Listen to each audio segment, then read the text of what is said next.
Hello guys, આજે આપણે બનાવીશું કોઈ પણ બિસ્કિટમાંથી આપણે કેક રેડી કરવાની છે. તમારી પાસે કોઈ પણ બિસ્કિટ હોય તે ચાલે છે. અત્યારે આપણે ઓરિયો બિસ્કિટ લીધેલા છે, 5 પેકેટ આપણે ઓરિયો બિસ્કિટ લીધેલા છે. તે રેપ કાઢીને બધા બિસ્કિટ આપણે એક બાઉલમાં કાઢી લીધા છે. તેને આ કટકા કરી લઈશું થોડા થોડા.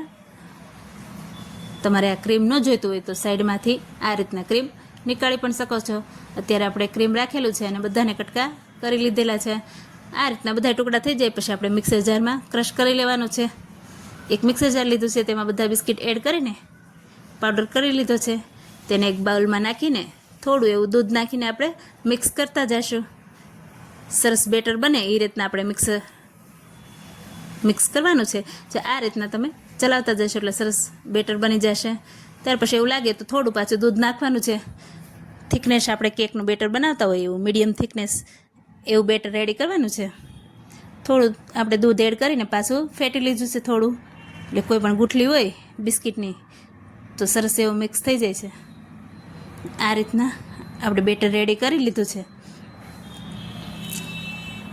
ત્યાર પછી આપણે એક અડધી ચમચી જેટલો ખાવાનો સોડા એડ કરેલો છે અને 1 ચમચી જેટલી દળેલી ખાંડ એડ કરેલી છે.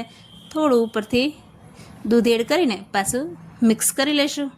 2 મિનિટ મિક્સ કર્યા પછી આપણે કોઈ પણ તપેલી લેવાની છે. મોલ્ડ ન હોય તો પણ ચાલે, કોઈ તીનની તપેલી હોય તેમાં બટર પેપર એડ કરીને થોડું ગ્રીસ કરી લઈશું. ત્યાર પછી જે બેટર બનાવ્યું તે એડ કરી દઈશું. એક કુકરમાં મીઠું નાખેલું છે અને સ્ટેન્ડ મૂકીને આપણે મીઠાને ન અડે એ રીતના તપેલી મૂકી દેવાની છે અને વિસલ અને રિંગ કાઢી નાખી છે આપણે કુકરની ઢાંકણામાંથી. તે આપણે પેક કરી દઈશું. 20 થી 25 મિનિટ ધીમા ગેસે આપણે ચડવા દેવાનું છે. ત્યાર પછી તમે ચેક કરશો તો જોઈ શકો છો કેક આપણો રેડી થઈ ગયો છે. રેડી કેમ થયો છે તે જોવાનું છે. ચાકુ વચ્ચે આપણે ચાકુ એડ કરીશું. જો ક્લિયર આવે તો આપણો કેક રેડી છે. થોડી વાર ઠંડો થાય પછી આપણે ડિમોલ્ડ કરી દઈશું. તમે જોઈ શકો છો કેટલો સ્પંજી કેક રેડી થઈ ગયો છે. સોફ્ટ અને સ્પંજી કેક રેડી થયો છે. આ રીતના ઉપરથી સ્લાઇસ કરી લીધું છે. ત્યાર પછી આપણે ગનાશ આપણી પાસે નથી એટલે ચોકલેટ સિરપથી આપણે થોડું ગાર્નિશિંગ કરેલું છે અને મિલ્ક ચોકલેટથી ક્રશ કરીને થોડું સર્વ કરેલું છે. સાઈડમાં ગાર્નિશિંગ કરેલું છે. તમે કાંઈ પણ તમારી પાસે હોય તેનાથી ગાર્નિશિંગ કરી શકો છો અલગ અલગ.